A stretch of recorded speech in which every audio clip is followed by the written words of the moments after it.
Assalamualaikum warahmatullahi wabarakatuh. Sebelumnya, selamat untuk adik-adik yang telah naik ke kelas 9. Semoga tambah semangat ya belajarnya. Saatnya kita belajar lagi nih. Di awal semester ini, pembahasan pertama yaitu tentang sistem reproduksi pada manusia. Untuk sub pokok bahasan, pembelahan sel. Seperti apa ya materinya? Yuk langsung aja yuk. Jangan lupa ya, klik like dan subscribe-nya.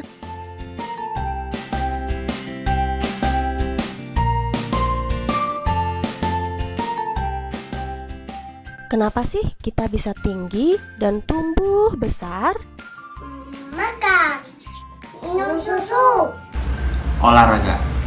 Oke, jawaban-jawaban itu tidak ada yang salah kok. Sebagai makhluk hidup, manusia mempunyai ciri tumbuh dan berkembang. Dari bayi sampai dewasa. Tumbuh dan berkembang ditentukan oleh jumlah dan ukuran sel di dalam tubuh kita. Semakin banyak dan besar sel tubuh, tentu akan membuat kita semakin tumbuh tinggi. Agar sel bertambah banyak dan besar, maka sel akan membelah. Nah, itulah yang akan kita pelajari hari ini. Tujuan pembelahan sel diantaranya, yang pertama untuk pertumbuhan. Seperti pemaparan sebelumnya, kita bisa tumbuh tinggi karena sel membelah terus-menerus. Akhirnya banyak dan besar. Yang kedua, perbaikan tubuh yang rusak. Jika tangan kita terluka, lama-kelamaan luka itu akan mengering dan akan tertutup dengan sendirinya. Hal itu akibat sel-sel di sekitar bagian tubuh yang luka mengalami proses regenerasi sel.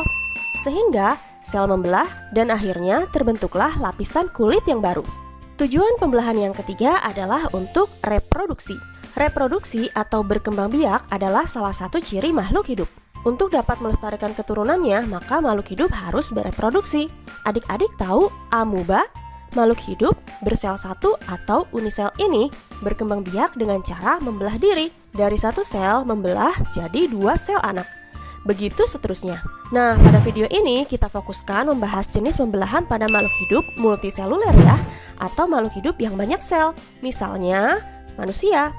Pembelahan sel manusia terdiri dari 2 jenis, yaitu mitosis dan meiosis. Sebelum mempelajari apa itu mitosis dan meiosis, adik-adik perlu mengenal terlebih dahulu bagian-bagian sel yang berperan untuk proses pembelahan. Ini adalah satu sel. Setiap sel memiliki inti sel atau nukleus. Inti sel ditutup oleh sebuah membran tipis yang disebut membran inti. Di dalam inti sel terdapat benang-benang pembawa sifat keturunan yang diberi nama kromatin.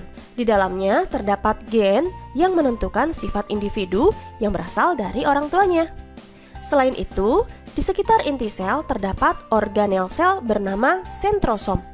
Sentrosom ini yang membantu proses pembelahan sel. Kita mulai dari proses pembelahan secara mitosis. Tempat terjadinya pembelahan ini ada di sel tubuh atau disebut juga sel somatik.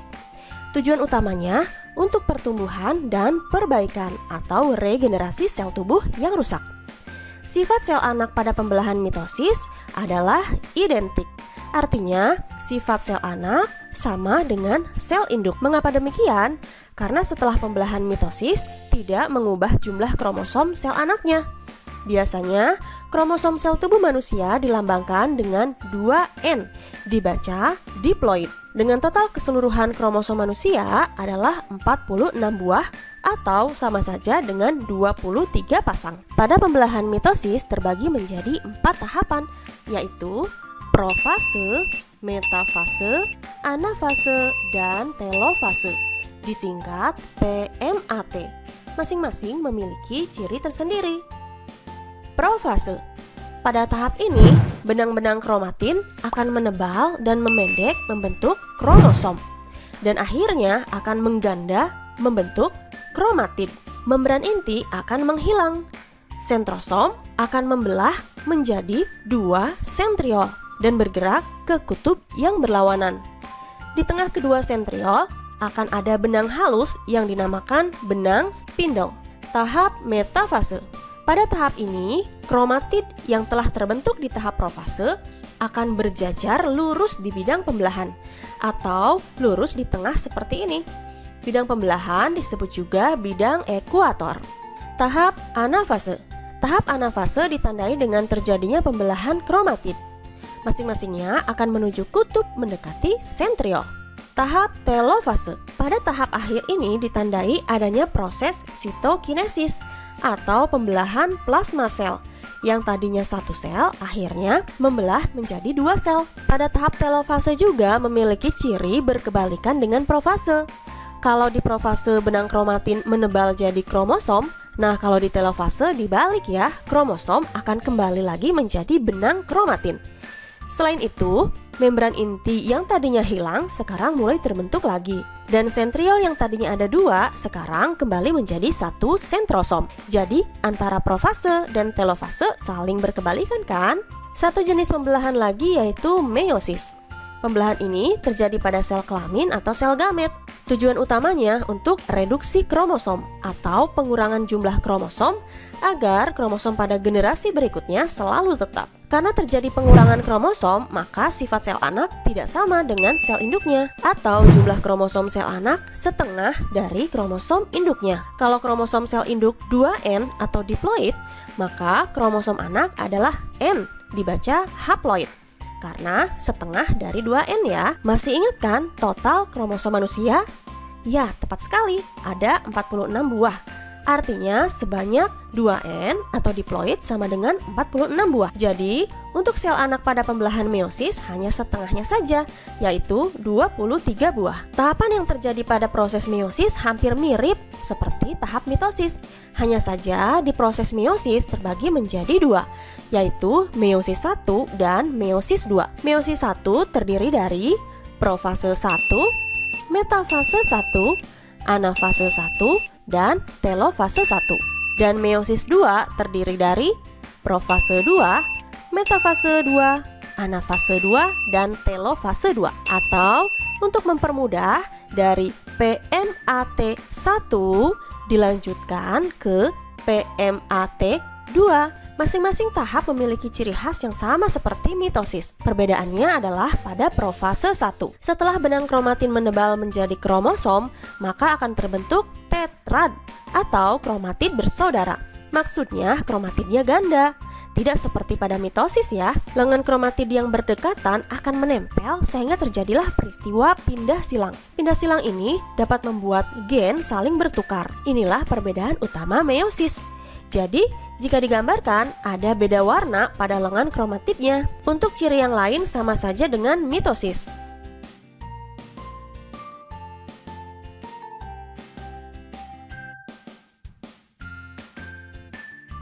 Pada metafase 1, tetrad akan berjajar di bidang ekuator. Anafase 1, tetrad akan berpisah dan bergerak ke masing-masing kutubnya.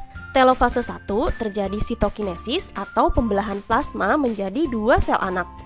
Kemudian dilanjutkan ke tahap meiosis 2. Ada profase 2,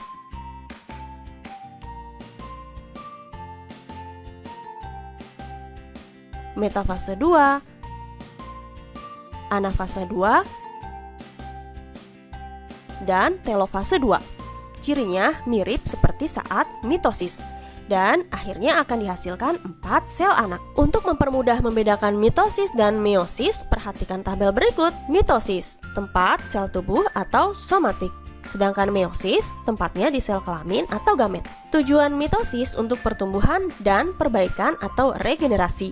Meiosis, reduksi kromosom. Sifat sel anak untuk mitosis sama dengan induk. Sedangkan meiosis tidak sama dengan induk. Kromosom sel anak untuk mitosis 2N atau diploid, sedangkan meiosis N atau haploid. Jumlah sel anak untuk mitosis adalah 2 dan meiosis adalah 4. Tahapannya untuk mitosis hanya 1 kali, yaitu PMAT. Sedangkan meiosis 2 kali, yaitu PMAT1 dilanjut PMAT2. Baik adik-adik, sampai di sini materi awal di semester 1 ini ya. Semoga bermanfaat. Nantikan kelanjutan video berikutnya tentang organ reproduksi manusia. Terima kasih sudah menyaksikan video ini. Jangan lupa like, comment, share, dan subscribe-nya ya. Wassalamualaikum warahmatullahi wabarakatuh.